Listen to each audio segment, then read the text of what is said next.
पण आता मी मंत्री नाही, आता महामंत्री नाही, आता मला राहायला घर नाही, मी झोपडीमध्ये राहतो. काय जाणो भगवंत मला ओळखेल न ओळखेल. गरिबी फार वाईट असते ना महाराज, गरिबी फार वाईट असते. ऊसतोडीला जातो आपण, त्या पाचटाची ती खोपी केलेली असते, झोपडी केलेली असते. गरिबी फार वाईट असते. 10 रुपयासाठी दिवसभर लेकरू रडतं आपलं. 10 रुपये देताना सुद्धा 1000 वेळेस आपण विचार करतो. गरिबी फार वाईट असते. गरिबी किती वाईट असते सांगू मी तुम्हाला. श्रीमंताच्या घरी वारंवार आमंत्रण दिलं जातं, गरीबाला आमंत्रणासाठी वाट बघावी लागते. इतकी वाईट असते गरिबी, इतकी वाईट असते. आमचं घर जळालं. आज 12 डिसेंबर आहे. लोकनेते गोपीनाथरावजी मुंडे साहेब यांची जयंती आहे. या कथेच्या माध्यमातून मी त्यांना विनम्र अभिवादन करते. 100 एकर जमीन वडिलांना माझ्या, पण कधी चातुर्मासाला जायचं, कधी पंढरपूरला जायचं, कधी आळंदीलाच जायचं. इकडं चुलत्याने सगळा कार्यक्रम केला. गरिबी फार वाईट असते. 3 मुली, बाप वारीला. ही वारी झाली किती वारी. आईने एकटीने कष्ट करायचं, लहानाचं मोठं करायचं, शिक्षण करायचं, सगळी जबाबदारी माझ्या आईवरती होती आमची. वडिलांचा वारकरी संप्रदायाचा फार मोठा वारसा होता आमच्यामध्ये. लहानपणापासूनच. आत्ता माझा मुलगा भजन म्हणतोय, मी याच्या अगोदरपासून भजन म्हणायची, अगदी वयाच्या 3 वर्षापासून. आता 30 पर्यंत असं वाटत नाही की त्या 3 वर 1 शून्य आलाय. असं वाटतं की 3च वर्षाचं वय आहे. गरिबी वाईट असते. एकादशी होती एकदा. अरे आमच्या घरामध्ये सगळ्यांना उपवास असायचा. आमचे वडील वारीला गेलेले होते पंढरपूरच्या. आईने दिवसभर चहावरती एकादशी काढली, आम्हालाही उपवास. ताकीद दिली शेतात जाताना की कुणाला सांगायचं नाही की आपण फराळाचं केलं नाही म्हणून. आमच्या समोर सगळे तिथं जेवण करत होते, फराळ करत होते. भूक लागली होती असा प्रसंग आमच्या जीवनामध्ये आला. माझी दुसरी बहीण म्हणत होती की मला भूक लागली, मी त्या काकूकून मागून घेते. आईने सांगितलं सकाळीच पोटभर दिलं, आता मागायचं नाही. गरिबी वाईट असते बरं का. गरिबीमुळे जवळचे नाते ओळखत नाही आणि श्रीमंतीमुळे लांबचे नाते जवळ येत असतात. इतकी गरिबी वाईट असते, वाईट असते गरिबी. आई आपल्यापेक्षा जास्त लेकरावर प्रेम करते. त्या आईला घराच्या बाहेर काढून देऊ द्या, किती सासरवास करू द्या, पण ती म्हणती माझा सासरवास आज ना उद्या संपणार आहे, पण माझ्या लेकराचं वाटोळ व्हायला नको. तुम्हाला माहितीये ज्ञानोबारायचे आई वडील फार सामर्थ्यवान होते. त्यांनी जर विचार केला असता तर देहांत प्रायचित्त करण्याची गरज पडली नसती. पण आमच्या लेकरांचे मुंडन होणार नाही, आमच्या बरोबर यांना सुद्धा वाळीत टाकलं जाईल म्हणून मायबाप देहांत प्रायचित्त करण्यासाठी गेले, लेकरासाठी. आणि म्हणून उत्तरा घाबरली. भगवंत जवळ उभे आहेत. भगवंताने सांगितलं काळजी करू नको. सूक्ष्म रूपाने उत्तरेच्या गर्भामध्ये प्रवेश केला आणि परीक्षितीचं त्या ठिकाणी रक्षण केलं. कुंती मातेने पाहिलं, देवा सगळ्यांना फसवतोस. कुणाला मामा म्हणतो, कुणाला आई म्हणतो, नंदराजाला बाबा म्हणतो, कुणाला मावशी म्हणतो, पण मला माहिती आहे कुंतीने सांगितलं देवा तू देवांचाही देव आहे. अरे त्या कुरुक्षेत्रामध्ये महाभारतामध्ये पांडव युद्ध करतच नव्हते देवा, तू युद्ध लढत होता, तू बाण उचलत होता, तू लढत होता देवा. मला माहिती आहे. कुंतीने ओळखलं. कसे आभार मानावे देवा तुझे कळत नाही मला. किती आभार मानावे देवा कळत नाही. अरे आमच्या घरावरती किती मोठं संकट आलं, त्याचं निवारण देवा तू केलं. मागे पुढे उभा राहे संभाळीत. अरे मागे उभा राहिलास. मागे उभं राहणं सोपं असेल कदाचित, कारण लग्नामध्ये मामा उभा राहतो. तुमच्याकडे राहतो ना. कदाचित माग उभं राहणं सोपं आहे देवा, पण तू पुढे उभा राहिला. अर्जुनाच्या दिशेने ज्यावेळेस बाण आला ना देवा, त्यावेळेस स्वतः भीष्माचार्यांची प्रतिज्ञा तू मोडली. भीष्म पण केला खरा, धनुर्धरा वर्तिले, रक्षिले वर्तिले, दोन्ही पण तू त्या अर्जुनाचं रक्षण केलंस देवा. एवढे कौरव बलाढ्य होते, कर्णासारखे योद्धे होते, द्रोणाचार्यासारखे योद्धे समोर होते, पण पांडवांना काहीच झालं नाही देवा, कारण तू रक्षण करत होता. खरं सांगू का, संत महात्मे म्हणतात, देव सखा जरी अवघे विश्व कृपा करी. एखाद्याला इतकं दुःख देऊ नका का त्याच्या पक्षामध्ये स्वतः भगवंत उभा राहील. इतक्या अडचणीत एखाद्याला आणू नका की त्याच्या बरोबर स्वतः भगवंत उभा राहील. एखाद्या वेळेस दुःख भोगणारा सुखी होऊ शकतो, पण दुःख देणारा व्यक्ती कधी सुखी होऊ शकत नाही, कधी सुखी होऊ शकत नाही. क्षणाचं समाधान वाटेल त्याला, मी त्याचं वाटुळ केलं, अरे नरकात जावं लागतं. श्रीकृष्णाने सांगितलं कुंती मातेला, आत्या मी नाही काय केलं, मी काहीच केलं नाही. खोटं बोलू नको देवा, खोटं बोलू नको, मला माहिती आहे तू फार हुशार आहे. चतुरा तो शिरोमणी, गुण लावण्याची खाणी, मुकुट सकळा मनी, धन्य तोची विठोबा. अरे मला माहिती आहे तू नुसता चतुर नाही, चतुराचा शिरोमणी आहे. तुझ्याकडं नुसतं गुण नाही तर गुण लावण्याच्या खाणी आहेत. मला फसवायचं नाही. मला जाणीव आहे देवा, एवढ्या मोठ्या संकटातून आम्ही सहज बाहेर येऊ शकत नाही. तू आमच्या बरोबर आहेस, खात्रीपूर्वक सांगते. देवाने सांगितलं, ओळखलंस मला, काही हरकत नाही. आत्या तू मला देव म्हणतेस ना, मला देव म्हणतेस. या जगामध्ये प्रत्येक जीव देवाकडे मागतो, कोण मागत नाही. संतही मागतात, देवालाच मागतात.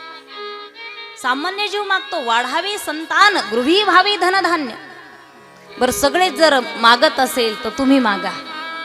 मागा, काय मागायचं. युधिष्ठिराला विचारलं, धर्मराजाला विचारलं, तुम्हाला काय पाहिजे. धर्मराजा म्हटला, देवा जर मला जर काही द्यायचंच असेल तर मी सत्याच्या मार्गाने चालेल, हेच वर मला दे. अर्जुनाला विचारलं, अर्जुना अरे तुला काय पाहिजे. अर्जुन म्हटला, देवा लेकराला जशी आई पाहिजे, भावाला जशी बहीण पाहिजे, तसं भक्ताला देव पाहिजे. माझ्या हृदयामध्ये तू असावं, याच्या पलीकडे मला काही मागायचं नाही. नकुल सहदेव यांना विचारलं काय पाहिजे. त्यांनी सांगितलं, देवा तुझी सेवा, तुझी सेवा आमच्या हातून घडावी, बस काही नको देवा. भीमदादाला विचारलं, दादा तुम्हाला काय पाहिजे. भीमदादा म्हटले, तसंही मी नुसताच बदनाम आहे, खातो आणि झोपतो. करणारे वेगळेच आहेत म्हटले, बदनाम होणारे वेगळेच आहेत. देवा मला जर खाण्यासाठी झोपण्यासाठी लोकांनी बदनाम केलं असेल, एक कर देवा, मी झोपेत सुद्धा कृष्ण कृष्ण म्हणलं पाहिजे असा वर मला दे. खाताना सुद्धा कृष्ण कृष्ण म्हटलं पाहिजे. द्रौपदीचा नंबर आला. तिला विचारलं, बाकीच्यांना प्रश्न पडला, आता द्रौपदी मागते तर काय मागते. एखाद्या वेळेस प्रपंचाचं मागून घेईल. सगळे आश्चर्यचकित बघू लागले द्रौपदीकडे, काय मागणार, काय मागणार. भगवंताने विचारलं, द्रौपदी काय पाहिजे तुला. द्रौपदी म्हटली, देवा या जगाच्या पाठीवर दुशासनाने मला जेव्हा भर सभेमध्ये ओढून आणलास, त्यावेळेस तू माझं रक्षण केलं. तू जर आला नसताना देवा तर माझी आबरू गेली असती. अरे तुझ्यासारखा रक्षण करता मला आयुष्यभर ज्या ज्या जीवनामध्ये मी जीवन जगत राहील, त्या त्या जीवनामध्ये रक्षण करता तूच असो देवा, मला बाकी काही पाहिजे नाही. इज्जत घेणारे दुशासनासारखे जरी असले ना, तर इज्जत वाचवणारे श्रीकृष्णासारखे असतात, हे लक्षात असू द्या. मारणारे बलाढ्य असले तरी काय झालं, अरे वाचवणारा साक्षात भगवंत आहे ना, काय पाहिजे, काय पाहिजे. आता मात्र कुंती मातेला विचारलं, तुम्हाला काय पाहिजे. कुंती मातांनी जर ठरवलं असतं, आत्यांनी ठरवलं असतं तर भरपूर काही मागून घेतलं असतं. तसं नात्यातून आहे. आणि ज्याचं देवाशी नातं आहे, अहो आपलं साधं एखादा हा एखादा राजकीय पुढारी ओळखीचा असू दे, आपण 4 ठिकाणी सांगतो ते ना आमचे नातेवाईक, लावू का फोन, ते ना ते पैशावाले गाडीवाले ते आमचे नातेवाईक आहे, लावू का फोन. ज्यांचं नातच कृष्णा बरोबर आहे त्या कुंतीला सांगितलं, मागा काय मागायचं. कुंतीने सांगितलं, देवा पदर पसरवते, तुला जर काही द्यायची इच्छाच असेल ना देवा, तर माझ्या जीवनामध्ये मला दुःख दे, दुःख दे. भगवंताच्या डोळ्यामध्ये अश्रू आले. जन्मापासून जिच्या जीवनामध्ये दुःखच दुःख आहे, तरी सुद्धा दुःख मागतेस. कुंती भोज राजाच्या पोटी तुझा जन्म झाला, तुला दत्तक देण्यात आलं, शाप मिळाला, पती बरोबर संग करता आला नाही, मंत्राने मुलं झाले, माद्रीमुळे पंडूराजा मेला. आणि तारुण्यामध्ये जर नवरा गेला ना महाराज, त्याच्यासारखं दुःख नाही. लोक जगूही देत नाही, लोक मरूही देत नाही. एखादी स्त्री जर तारुण्यामध्ये गेली, पत्नी गेली तर चांगलं आहे महाराज, पण तिचा पती गेला तर त्या दिवशी ती मरत असते. तिने कसंही राहू द्या, लोक तिच्याकडे बोट दाखवत असतात. अरे किती दुःख भोगलस, हा कौरवाने लक्षाग्रह जाळलास, वनवासाला पाठवलं, आपल्या लेकरांना लहानाचं मोठं केलं, दुःखच दुःख तुझ्या आयुष्यामध्ये आहे, त्या तरी तू दुःखच मागतेस. एवढं दुःख भोगून तुझं पोट भरलं नाही का. कुंती मातेने सांगितलं, देवा फार दुःख आहे माझ्या जीवनामध्ये, फार दुःख भोगलं रे मी माझ्या जीवनामध्ये, पण त्या दुःखामध्ये तू माझ्या बरोबर होतास. आणि मला असं वाटतं, ज्या दुःखामध्ये साक्षात भगवान श्रीकृष्ण बरोबर असेल ते दुःख नाही, ते सुख आहे. आणि ज्या सुखामध्ये देव बरोबर नसेल ते सुख नसून दुःख आहे. म्हणून देवा मला असं दुःख दे की ज्याच्या बरोबर तू असला पाहिजे, ज्या दुःखामध्ये तू असला पाहिजे. ही सगळी मंडळी भीष्माचार्यांकडे आली. 40 दिवस बाणेच्या शय्येवरती पडलेले माझे भीष्माचार्य, अंगाच्या लाह्या लाह्या झाल्या, रक्तस्राव होतोय. आणि जाता जाता पांडवांना उपदेश करू लागले. सत्याने चला, अधर्म पाहू नका. आणि जेव्हाही भीष्माचार्यांच्या मुखातून अधर्म पाहू नका हा शब्द आला, द्रौपदी हसली. द्रौपदी हसली. भीष्माचार्यांनी विचारलं, द्रौपदी का हसलीस. द्रौपदी म्हटली, नाही, कारण एखादा व्यक्ती आता मरणार आहे काही क्षणामध्ये आणि त्याच्या समोर हसणं हे चुकीचं आहे. चूक झाली माझ्याकडून, मी सहज हसले. भीष्माचार्यांनी सांगितलं, नाही, कुलीन घरातल्या स्त्रिया सहज हसत नाही, सहज रडत नाही. एरवी येडीला काय हो, सासरही सारखं माहेरही सारखं. ती सासरी जाताना रडत नाही आणि माहेरी येताना रडत नाही, सासरही सारखं. एका येडीचं नवीनच लग्न झालं, लग्नामध्ये आनंद असतो, विरह नसतो. एका येडीचं नवीन लग्न झालं आणि लग्न झाल्याच्या नंतर ती सासूबाईला सारखी सासूबाई सासूबाई सासूबाई म्हणायची. कोण कोण येडी. आता सासूबाई म्हटली, अगं गंगे, अगं मला नुसतं सासूबाई सासूबाई म्हणण्यापेक्षा मला तू आई म्हणत जाय. मग ती आई म्हणायला लागली. सासरा म्हटला, हे बघ गंगे, तिला जर आई म्हणत असेल, तुमच्या कोणाच्या घरच्यांचं गंगी नाव नाही ना.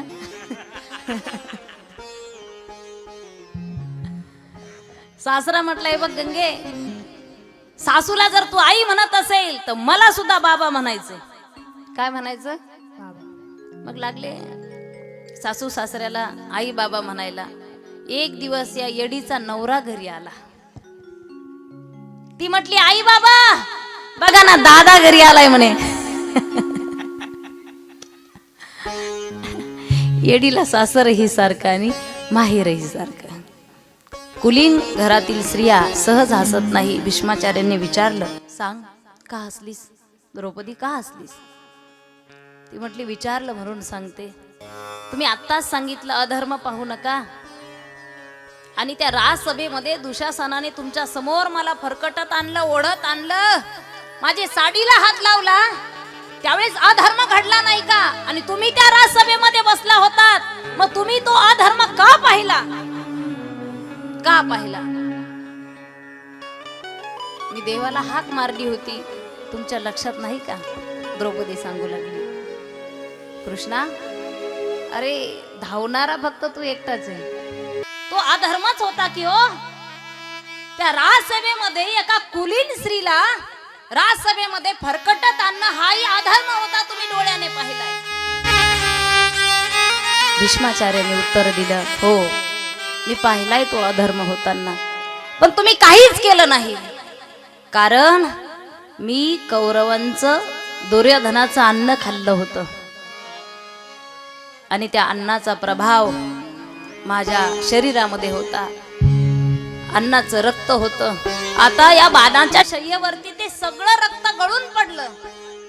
खरं सांगू का मी तुम्हाला, कुठं कोणी खा म्हटलं की खात जाऊ नका गड्या, जरा तोंड आवरत जा. प्रभाव असतो, जागेचा असतो, जेवणातून असतो. सात्विक आहार घेतला पाहिजे माणसाने. माणसाचा आहार सात्विक आहे. जर जनावराचं खाणं जर आपण खाऊ लागलो तर जनावरांनी काय खायचं? तुमच्यामध्ये जनावरांमध्ये काय फरक आहे? सात्विक आहार घेतला पाहिजे, सात्विक घेतला पाहिजे. इकडं ज्या उत्तरेच्या गर्भामध्ये भगवंताने रक्षण केलं होतं त्या बाळाचा जन्म झाला, आणि जन्म झाल्यापासून ते बाळ इकडं तिकडं पाहतंय. काय पाहत असेल, काय पाहत असेल? धर्मराजाने ते बाळ काय परीक्षण करतय म्हणून त्या बाळाचं नाव परीक्षिती ठेवलं. भगवंत मामा म्हणून त्या ठिकाणी अंगड टोपर पहेरन गेला मुंडस घेऊन. त्या बाळाला काय काय लागतं तुम्हाला माहिती आहे ना? वाळे, चाळे, बाळ्या हे घेऊन जावं लागतं. आणि आमच्या बायकाले हुशार आहे, म्हणजे तिला नातू झाला आणि त्याला जर काही नेलं तर हिला नातू झाल्यावर पटकन लक्षात येतं तिला काय दिलं होतं आणि तिने काय आणलं. हा म्हणजे एखाद्या वेळेस दुकानदाराची यादी चुकेल पण यांच्याकडची यादी चुकणार नाही महाराज, किती वराडी असू द्या. तिने काय दिलं होतं आणि मी काय घेतलं होतं, तिने कशी साडी दिली ती घरी आल्यावर बरोबर कार्यक्रमच तिचा. आणि भगवंत अंगड टोपर घेऊन आले. नंतर भगवंत निघाले द्वारकेला. हस्तिनापुरामध्ये भरपूर दिवस झाले त्या ठिकाणी भगवंत आलेले आहेत. केव्हापासून माझे भगवंत आले सांगू मी तुम्हाला. जेव्हा दुर्योधनाने सांगितलं सुईच्या अग्रभावी मावणे इतकी जमीन सुद्धा मी पांडवांना देणार नाही, त्यावेळेस माझे भगवंत त्या हस्तिनापुरामध्ये आले, शांतीदूत म्हणून आले. कारण दुर्योधनाला समजून सांगणारे काही कमी नव्हते. अरे असं करू नको, भावा भावाची जमीन आहे, त्याचा अर्धा वाटा आहे, द्यावाच लागेल. पण हा ताकदीच्या जोरावर म्हटला काही झालं तरी मी काहीच देणार नाही. त्या राजसभेमध्ये माझे विदुर काका महामंत्री होते. विदुर काकाने सांगितलं मी महामंत्री आहे या नात्याने सांगतो. आता गावचे जर 4 लोक आपण घराचा न्याय निवाडा करण्यासाठी जर बोलवले तर ते बरोबर करतात, अर्धा अर्ध करतात, बरोबर ना? महामंत्री विदुर काका सांगू लागले, अरे दुर्योधना दुसऱ्याचं खाणं हे चांगलं आहे का? फेडावं लागतं, त्यांचं त्यांना देऊन टाक. दुर्योधनाला राग आला, माझ्या राजसभेमध्ये महामंत्री पद दिलं म्हणून जास्त बोलायला लागले काय? आणि तुमचं पद घेतलं मग कळेल का तुम्हाला? विदुर काका मोठे भक्त आहेत भगवंताचे. परमार्थावरती निष्ठ आहे, चिंतन करतात भगवंताचं. दुर्योधनाला लात मारली, राजसभेच्या बाहेर काढून दिलं. आजपासून सभेमध्ये यायचं नाही, यायचं नाही. आणि शांती दूत म्हणून हस्तिनापुरामध्ये माझे भगवान श्रीकृष्ण येणार आहे ही बातमी विदुर काकाला कळाली. विदुर काकाला प्रश्न पडला, आता आपण गरीब झालोय, तो भगवान श्रीकृष्ण ओळखेल का, मला ओळख देईल का? त्या हस्तिनापुरामध्ये तयारी सुरू झाली आणि तयारी सुरू झाली, स्वागताची ती तयारी, सगळीकडे सजावट करण्यात आली आणि भगवंताचं आगमन झालं. पण त्या एवढ्या सभेमध्ये लाखोंच्या संख्येने गर्दी होती. पण माझा भगवंत विदुर काकाला शोधत होता, कुठे कुठे. गर्दीमध्ये एकमेकांची नजरावर नजर झाली, दर्शन झालं. आणि राजसभेमध्ये भगवंत गेल्याच्या नंतर गेल्या गेल्या दुर्योधनाने सांगितलं, काय पांडवांना मी काहीच देणार नाही. पण गांधारीने टोचन दिलं, म्हटले आत्ताच आले देव, डायरेक्ट तसं बोलू नको, जेवायचं खावायचं विचार जरा. दुर्योधन म्हटले, देवा पाची पक्वानाचं जेवण बनवलंय बरं का, तुम्हाला पोटभर जेवायचं. त्या राजसभेमध्ये देवाने सांगितलं, मला तुमच्या अगोदर आमंत्रण आलंय. म्हटले कुणाचं? विदुर काकाचं. आता इकडं विदुर काकाला काहीच माहित नाही, घाबरले. ते म्हटले, माझ्या कान्हाची माझी फक्त नजरावर नजर झाली, भेट तर झालीच नाही, तरी सुद्धा सांगितलं माझं आमंत्रण आहे. अरे बापरे, आता पटकन तयारी केली पाहिजे. घरी गेले विदुर काका, पत्नीला सांगितलं, हे बघ मी सांगत होतो ना तुला, अरे गरीबाचा कैवारी माझा भगवंत, भक्ताचा कैवारी माझा देव, माझा कृष्ण घरी येणार आहे, जेवायला येणार आहे. फार आनंद होतो ना गरीबाच्या घरी, जरी देव साक्षात देव येणार आहे. पत्नीने सांगितलं, काळजी करू नका, मी सारवण करून ठेवते, तुम्ही पटकन खायला घेऊन या. विदुर काका बाजारामध्ये गेले. काय आवडतं बरं देवाला? काय आवडतं देवाला? माझ्या दही आवडतं, तूप आवडतं, लोणी आवडतं. हा, जे जे आवडतं ते घेतलं आणि निघाले. इकडं काय झालं, विदुर काका बाजारामध्ये, पत्नी आंघोळीसाठी गेली, स्नानासाठी गेली आणि हा बाबा घरी आला. भगवान श्रीकृष्ण घरी आल्याच्या नंतर दार वाजवलं. ओल्या वस्त्राने पत्नी बाहेर आली. तिला वाटलं विदुर काका आले असेल, सामान आणलं असेल. दार उघडलं, पाहतं तर काय, पती नाही. ज्याची वाट युगायुगापासून संत महंत जपी तपी मुनी पाहतात, ते साक्षात विदुर काकाच्या घरामध्ये भांबावून गेली ओल्या वस्त्राने. देवा देवा तुम्ही आलात, देवा तुम्ही आलात, गरीबाच्या घरामध्ये आलात देवा तुम्ही, या देवा. माझा लाला, माझा कृष्ण. पाठ उचलते, एकदा उलटा ठेवते, एकदा सोयीचा करते, एकदा उलटा ठेवते, अखेर उलट्याच पाटावर भगवंताला बसवलं. इतकं प्रेम. उलट्या पाटावर बसवलं. देवाला काय खायला देऊ, अजून हे आलेच नाही बाजारावरून.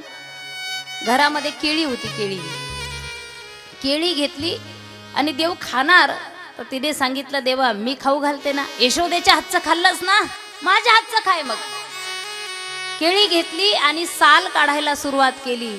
पण भक्तिपूर्ण असलेली ती विदुर काकाची पत्नी केळी बाजूला टाकली, भगवंताच्या हातामध्ये साल देऊ लागली, मुखामध्ये साल घालू लागली केळीची. आता ती तर भक्तीत वेडी झाली होती, पण कृष्णाने सुद्धा केळीचे साल आनंदामध्ये खायला सुरुवात केली. आनंदच एवढा, केळीचे साल भगवंत खातायत. परत आवाज आला दारावरती, अरे ऐकलंस का, आवरलं का तुझं, माझा कृष्ण येतोय, माझा देव येतोय, ऐकलंस का? विदुर काकाची पत्नी उठली. अहो येतोय तो काय म्हणताय, देव आलाय घरात, माझा कान्हा घरामध्ये आलाय, बसलाय पाटावरती, बघा केळी खाल्ल्या. जेव्हा विदुर काका घरामध्ये आले, पाहता तर काय, केळी बाजूला पडल्या आणि भगवंत साल खातायत, भगवंत साल खातायत. पत्नीवरती रागवले, कळत नाही तुला, अरे साल खाऊ घातले माझ्या देवाला तू, केळी बाजूला टाकून दिल्यास. नंतर विदुर काकाने केळी खाऊ घालायला सुरुवात केली आणि मग भगवंताने सांगितलं, विदुर काका खरं सांगू का मी तुम्हाला, जो आनंद, जी गोडी त्या सालीमध्ये होती ना, ती गोडी या केळीच्या गाभ्यामध्ये सुद्धा नाहीये, या केळीमध्ये सुद्धा नाहीये, ती गोडी त्या सालीमध्ये होती. खरं सांगू मी तुम्हाला, एकदा मैत्रेय मुनींना उद्धवाने प्रश्न केला होता की देवाला कोणतं भोजन कोणत्या अवतारामध्ये सगळ्यात जास्त आवडलं. तर भगवंताने सांगितलं, सगळ्यात जास्त भोजन मला कोणतं आवडलं असेल,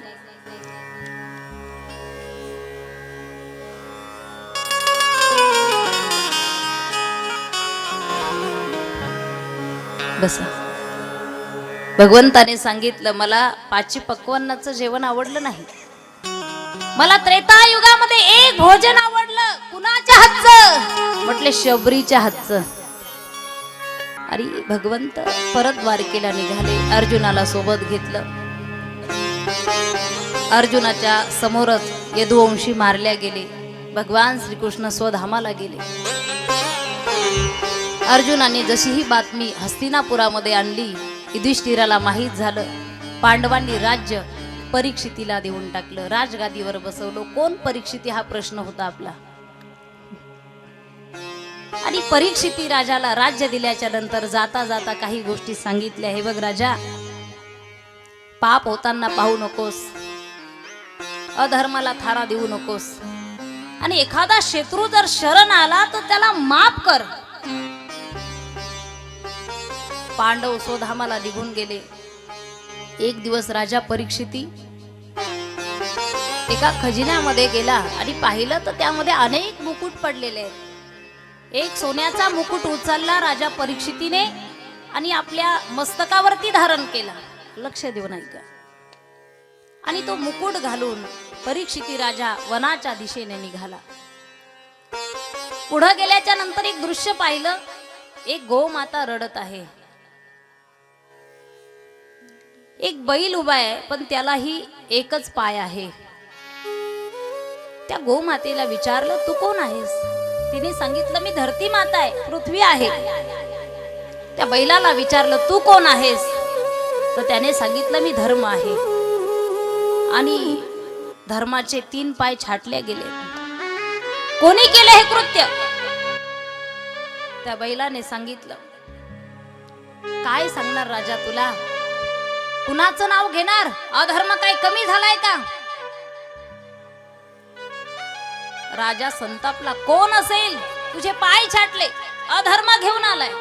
पुढे गेल्याच्या नंतर एक काळा कुट्ट पुरुष हातामध्ये तलवार घेऊन त्या बैलाच्या पाठीमागे लागलेला आहे. परीक्षिती राजाला राग आला. हातामध्ये धनुष्यबाण घेतला, त्याला मारणार. त्या पुरुषाने परीक्षिती राजाचे पाय धरले. लक्षात आलं, बाबांनी मला जाता जाता सांगितलं, जर एखादा शत्रू शरण आला तर त्याला काय करायचंय? माफ करायचं, त्याला माफ करायचं. त्याला विचारलं, अरे कोण आहेस तू? त्याने सांगितलं, मी कली आहे, कली. परीक्षिती राजा हा सत्याच्या मार्गाने चालणारा,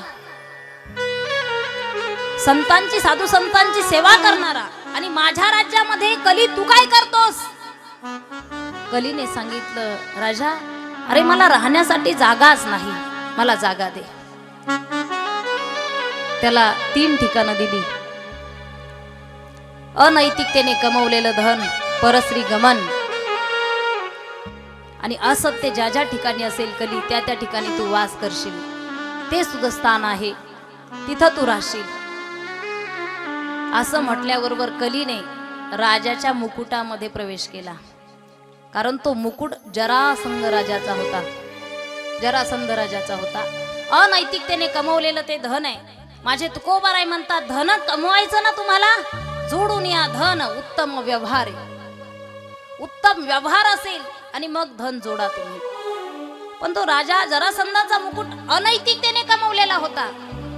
कलीने प्रवेश केला. परीक्षिती राजा पुढे निघाला. पुढे गेल्याच्या नंतर शमीक ऋषीच्या आश्रमामध्ये गेला. शमीक ऋषी तपाला बसलेले होते, ध्यानस्थ बसलेले होते.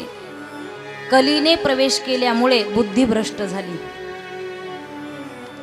राजा विचार करू लागला, मी या जंगलाचा राजा आहे, या देशाचा मी राजा आहे, आणि या ऋषीच्या आश्रमात येऊन तासभर झाला, 1 तास झालाय, मला पाणी विचारलं नाही, मला भोजन विचारलं नाही.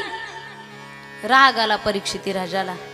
जवळ मेलेला साप होता, तो साप उचलला आणि शमीक ऋषीच्या गळ्यामध्ये टाकला.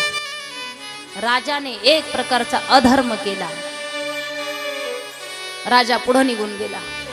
पण काही वेळानंतर शमीक ऋषीचे सुपुत्र शृंगी ऋषी त्या ठिकाणी आले आणि त्यांनी पाहिलं की माझे पिताश्री ध्यानस्थ बसलेले आहेत, परमात्म्याच्या चिंतनामध्ये आहे, देवाच्या चिंतनामध्ये आहे, आणि त्यांच्या गळ्यामध्ये हा मेलेला साप कोणी टाकला, कोणी ही चेष्टा केली. आणि हो, ज्यांनी ही चेष्टा केली असेल तो 7व्या दिवशी तक्षक नावाच्या सर्पाने मरण पावेल. कमंडलू मध्ये पाणी घेतलं आणि ते पाणी सोडलं. राजाला शाप दिला. राजा घरी गेला, मुकुट डोक्यातून बाजूला काढला आणि मग डोळे झाकले. राजाच्या मात्र लक्षात आलं, माझ्याकडून अधर्म घडला. सांगू मी तुम्हाला, साधू संतांची चेष्टा करू नये बरं. कारण साधूची चेष्टा श्रीकृष्णाच्या वंशातील लोकांनी केली, वंश नष्ट झाला, आपली काय बाबत आहे. राजाच्या लक्षात आलं, अधर्म घडला. इकडं शमीक ऋषीने डोळे उघडले. कुणाला शाप दिलास, मुलाला विचारलं. अरे राजा परीक्षितीला, सामान्य आहे का, ज्याला गर्भात देवाचं दर्शन झालं, ज्याच्या कुळामध्ये भगवत चिंतनाशिवाय दुसरं चिंतन घडलं नाही, त्या पांडव कुळातील तो राजा परीक्षिती आहे. अभिमन्यूचा तो मुलगा आहे, अर्जुनाचा नातू आहे, त्याला शाप दिलास. कोण अर्जुन, ज्याचे रोमांच सुद्धा कृष्ण कृष्ण म्हणायचे. अरे अर्जुन झोपल्यानंतर सुद्धा अर्जुनाच्या मुखातून नाही तर अंगातून कृष्ण कृष्ण आवाज यायचा. त्याच्या कुळातील राजा परीक्षितीला तू शाप दिलास. शमीक ऋषी मुलाला बोलू लागले. शृंगीने सांगितलं, हो पिताश्री, हो, राग आला मला. तुम्ही ध्यानस्थ होतात त्यावेळेस हा मेलेला साप त्या राजाने टाकला, ही चेष्टा त्याच्याकडून घडली आणि म्हणून रागाच्या भरामध्ये मी शाप दिला. शमीक ऋषीने गौरमुख नावाच्या शिष्याला बोलवून घेतलं आणि सांगितलं, ही बातमी राजाला जाऊन सांग की तू 7 दिवसाच्या आत मरणार आहे, 7व्या दिवशी तू मरणार आहे. शिष्य गेला आणि राजाला सांगू लागला, राजा, अरे शृंगी ऋषीने तुला शाप दिला आणि साधू संतांचा शाप असो नाही तर आशीर्वाद असो खाली जात नाही बरं, खाली जात नाही, 7व्या दिवशी तू मरणार आहे. राजाला दुःख सुद्धा झालं. दुःख याचं झालं की माझ्या हातून अधर्म घडला. आनंदही झाला. आनंद याचा झाला कारण लोक उद्याही मरू शकतात, पण मी 7 दिवस मरणार नाही, 7व्या दिवशी मरणार आहे. आनंद झाला ना. No guarantee. आपण आता श्वास घेतलाय, पुढं घेऊच सांगता येत नाही. क्या भरोसा है इस जिंदगी का, साथ देती नहीं ये किसी का. क्या भरोसा है इस जिंदगी का, क्या भरोसा